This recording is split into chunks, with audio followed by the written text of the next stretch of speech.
Lastly, let's review curves. We already talked about being on two different edges. Now we're going to talk about the shoulders working against the hips. So with curves, just like skiing, we're going to use our outside and inside edges to make a soft S pattern going side to side on the ice.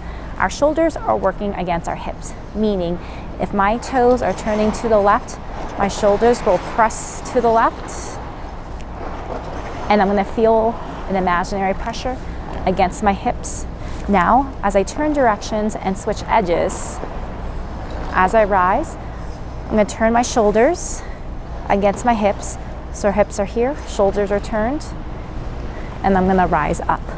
Bend and rise, bend and rise, bend and rise, bend and rise. So this is going to be a very subtle movement. We want to keep our feet as parallel as possible so we know we are using our edges.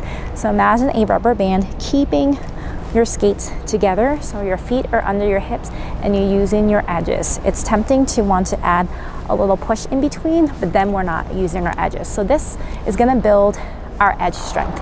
I'm also going to keep pushing on the back of my blade, just like swizzles. So again, these fundamentals and our solid skating foundation is already paying off. There is also bend and rise. So as I start my curve, I'm going to bend, so start moving, rise up to finish my curve. As I start to change direction, my shoulders are going to take the lead. Shoulders initiate the change in direction. I'm going to rise. And again, shoulders are working against the hips.